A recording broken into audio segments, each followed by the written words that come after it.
मुलायम सिंह यादव की पहचान एक जमीनी नेता के तौर पर होती है। उनके बारे में कहा जाता है कि वो इकलौते ऐसे नेता हैं जो किसी सभा में मौजूद 40-50 लोगों को उनके नाम से बुला सकते हैं।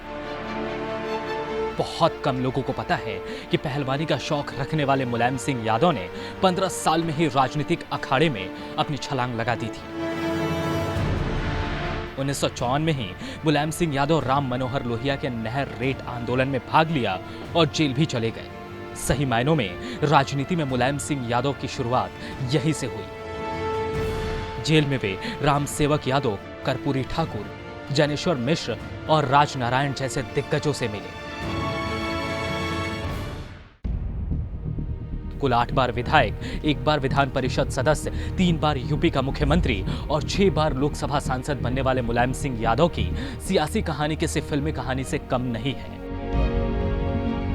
फिल्म से याद आया, उनकी जिंदगी पर एक फिल्म भी आ रही है। उसका टैगलाइन बड़ा फेमस हुआ था, जिसका जलवा कायम है, उसका नाम मुलायम है। यह फिल्म पर्दे पर आने वाली है। फिल्म कमाल करे या ना करे, लेकिन सियासत में मुलायम सिंह यादव का एक अलग जलवा है। राजनीति से अलग मुलायम की शादी का एक किस्सा बहुत मशहूर है। 10वीं क्लास में मुलायम की शादी तय हो गई थी। वो 18 साल के थे और उनकी होने वाली दुल्हन मालती थी। मालती की उम्र उस समय 13 साल थी। तब शादियां ऐसे ही हुआ करती थी। मुलायम शादी के लिए तैयार नहीं थे, लेकिन किसी नजदीकी रिश्तेदार से शादी का वादा पहले तय किया जा चुका था, जिससे मुकरना मुलायम नहीं मुमकिन कर सकते थे। मुलायम 5 भैंसा गाड़ियों में बारात लेकर मालती के घर पहुंचे और इस तरह से शादी हुई। मुलायम की राजनीतिक शुरुआत यूं तो बहुत पहले हो चुकी थी, लेकिन 1960 के दशक में औपचारिक तौर पर उन्होंने सियासत में एंट्री ली।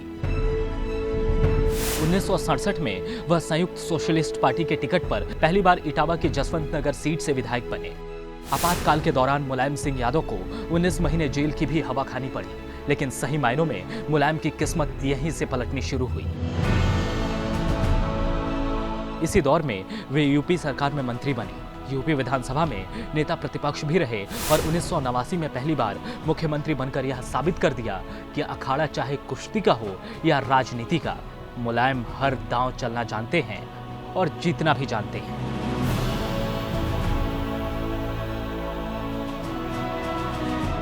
मुलायम सिंह यादव और कांग्रेस का हमेशा 36 का आंकड़ा रहा है। भले ही अखिलेश के नेतृत्व में सपा और कांग्रेस ने यूपी विधानसभा का चुनाव लड़ा हो, लेकिन कांग्रेस को लेकर मुलायम सिंह यादव के अंदर एक अलग तरह की टिस है। 1980 का आखिरी वक्त रहा होगा। मुलायम यूपी लोकदल के अध्यक्ष बने थे, जो बाद में जनता दल का हिस्सा बन गया। नवंबर 1990 में केंद्र में वीपी सिंह की सरकार गिरने के बाद मुलायम सिंह चंद्रशेखर की जनता दल में शामिल हो गए और कांग्रेस के समर्थन से सीएम की कुर्सी बचाने में सफल रहे। लेकिन कांग्रेस ने जल्दी ही उन्हें ऐसा झटका दिया जो आज तक उन्हें सालता रहा है। अप्रैल 1991 में कांग्रेस ने उनसे अपना समर्थन वापस ले लिया और मुलायम की सरकार गिर गई। अगले चुनाव में मुलायम की पार्टी की हार हुई और बीजेपी सत्ता में आ गई।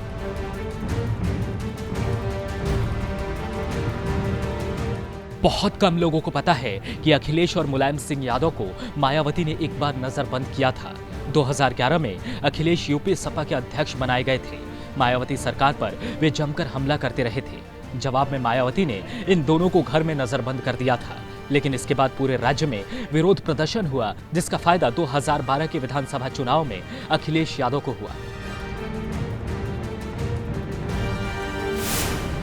देश के कद्दावर राजनेता के रूप में ख्यात मुलायम सिंह यादव देश के प्रधानमंत्री भी बन सकते थे, लेकिन सियासत में सब कुछ मर्जी का कहां होता है। कहा जाता है कि लालू यादव और शरद यादव के विरोध के कारण वो देश के प्रधानमंत्री बनने से चूक गए। मुलायम ने एक बार इस मुद्दे पर बोलते हुए अपनी नाराजगी भी दिखाई। मुलायम ने एक बार कहा था कि जिन 4 लोगों ने मुझे प्रधानमंत्री नहीं बनने दिया, वो लालू प्रसाद यादव, शरद यादव, चंद्रबाबू नायडू और वीपी सिंह हैं। मुलायम की सियासत को देखकर विपक्षी नेता भी ये कहने से नहीं चूकते कि राजनीति तो नेताजी के सांसों में बसा हुआ है। मुलायम सिंह यादव 81 साल के हैं, समाजवादी पार्टी के संरक्षक हैं और सपा में भी हैं और नहीं भी हैं। अखिलेश के बारे में कहते हैं कि अखिलेश के लिए प्रचार करूंगा, सब कुछ दे दिया उसे, आखिर बेटा है मेरा। तो कभी उसी बेटे के बारे में कहते हैं कि मैं अखिलेश के लिए प्रचार भी नहीं करूंगा। कभी खुश होते हैं तो कहते हैं पहले शिवपाल के लिए प्रचार करूंगा, फिर अखिलेश के लिए। मुलायम के बयान ये बताने के लिए काफी हैं कि ना ही राजनीति और ना ही समाजवादी पार्टी में उनकी अब उतनी महत्वपूर्ण भूमिका रह गई है। तबीयत भी उनका आजकल नासाज चल रहा है। पिछले 2-3 सालों में वो कई बार हॉस्पिटल जा चुके हैं। यहाँ मुलायम वक्त से भी हार चुके हैं और कुछ हद तक अपने परिवार से भी। जो परिवार उनकी सबसे बड़ी ताकत थी, उसी परिवार के झगड़े में मुलायम अब हार चुके हैं। मुलायम सिंह यादव वक्त से हारे हैं, उनकी यह हार नहीं है। कमबख्त, वक्त से यहाँ जीतता कौन है? अपनी विरासत के रूप में उन्होंने अखिलेश को चुना है। अखिलेश मुलायम जैसे जमीनी नेता तो नहीं है, लेकिन मुलायम की तैयार की हुई सियासी जमीन अखिलेश को कभी नहीं टूटने देगी।